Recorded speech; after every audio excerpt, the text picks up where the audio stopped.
نے فرمایا کہ ایک بیوہ ہیں عدت گزار چکی ہیں، تو دیکھیں جب عدت گزار لیں تو اب جو عدت کی پابندیاں تھیں ختم ہو جاتی ہیں۔ اب اگر وہ میک اپ کرنا چاہیں فرض کر لیں، میک اپ کر سکتی ہیں، زیور پہن سکتی ہیں، اچھا لباس پہن سکتی ہیں۔ اگرچہ ہمارے معاشرے میں بیوہ کو جینے نہیں دیتے، اگر وہ ذرا سی بھی لپسٹک لگا لے اور وہ اچھا کپڑا پہن لے تو یہ عورتیں ہی کوہنیاں مار رہی ہوتی ہیں، دیکھ اس کو کیسے پر لگ گئے، جیسی شوہر مرا بھی عدت گزاری ہے پر لگ گیا۔ ارے بھائی پر لگنے کا کیا مطلب، شریعت اس کو اجازت دے رہی ہے تو کر سکتی ہیں بالکل۔ تو اسی طریقے سے اپنے جوان بیٹے کے ساتھ سفر کرنا، کسی کے گھر جانا شادی بیاہ میں بالکل جائز، وہاں رات گزارنا چاہیں کیا ممانعت ہوگی، جبکہ بیٹا بھی ہے اور دیگر گھر والے بھی موجود ہیں، کوئی حرج نہیں ہے، بالکل جا سکتے ہیں۔ اور میں تمام اپنی بہنوں سے اس کے ضمن میں گزارش کروں گا کہ خدا را اپنے گھر میں جو ہم نے ایک شریعت بنائی ہوئی ہوتی ہے اس کو ختم کریں، اصل شریعت کو داخل ہونے دیں۔ بعض خاندانوں میں نے سنا ہے وہ کہتے ہیں کہ ہمارے ہاں جب کوئی بچی بیوہ ہو جائے تو ہم اس کا نکاح نہیں کرتے ہیں، یہ ان کی اپنی بنائی ہوئی شریعت ہے، جبکہ ہمارا مذہب یہ کہتا ہے کہ عدت گزارنے کے بعد عورت کی جتنی جلدی ممکن ہو سکے شادی کر دیں تاکہ وہ اپنے گھر بار کی ہو، ورنہ تقاضائے نفسانی ہو سکتا ہے اسے گناہ کی طرف لے کر جائے۔ اور اگر فرض کر لیں کہ وہ متقیہ پرہیزگار ہیں اور گناہ کی طرف نہ جائیں تو ایک اذیت مسلسل تو اس کو برداشت کرنی ہوگی، چاہے آدمی کتنا ہی نیک و پرہیزگار ہو۔ یہ باطنی تقاضا جو ہوتا ہے آدمی کا، یہ کوئی فحاشی کی وجہ سے تو نہیں ہوتا، یہ کوئی نیگیٹو چیز تو نہیں ہے، یہ تو اللہ تبارک و تعالی نے ہر مسلمان، ہر مرد کے انسان کے اندر رکھی ہے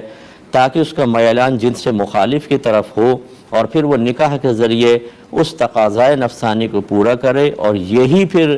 دو مرد عورت کے ملاپ سے بچے پیدا ہوں اور پھر نسلیں آگے بڑھیں، بہت سے مسلمان پیدا ہوں۔ اور خصوصاً نبی کریم صلی اللہ علیہ وسلم نے جیسے فرمایا کہ میں بروز قیامت اپنی امت کی کثرت پر فخر کروں گا،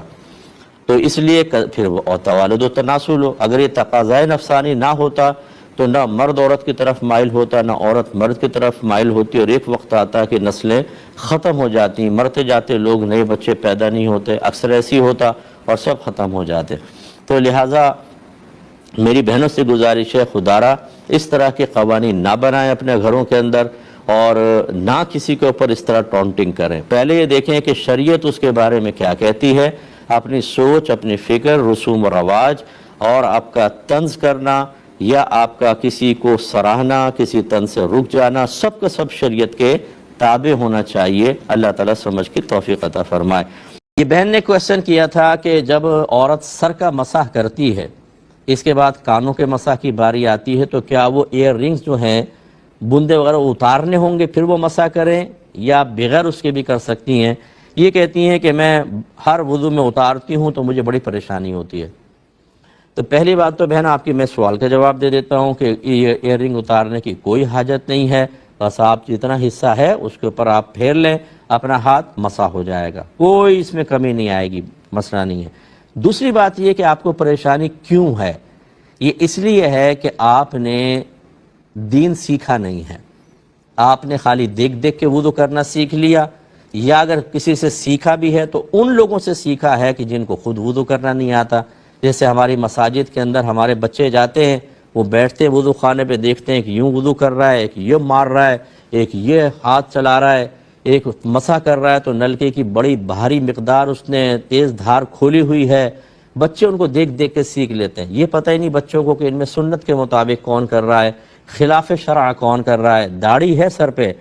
نمازی ہیں 45 سال سے، لیکن حرام کر رہے ہیں، پانی بہا رہے ہیں اور ضائع کر رہے ہیں، جتنا شریعت کا مطالبہ اس سے کئی گنا زیادہ بہا کر گناہ کبیرہ کے مرتکب ہو رہے ہیں، وہ بچے سیکھ رہے ہیں۔ تو میرے جتنے بھائی بہن ہمیں سن رہے ہیں، آپ نے وضو، غسل، نماز، زکوٰۃ وغیرہ کے مسائل، حج کے مسائل کسی عالم سے سیکھیں، اس طرح عقائد، یا آپ نے کوئی باقاعدہ مستند کتاب پڑھی ہے؟ جواب ہوگا نہیں۔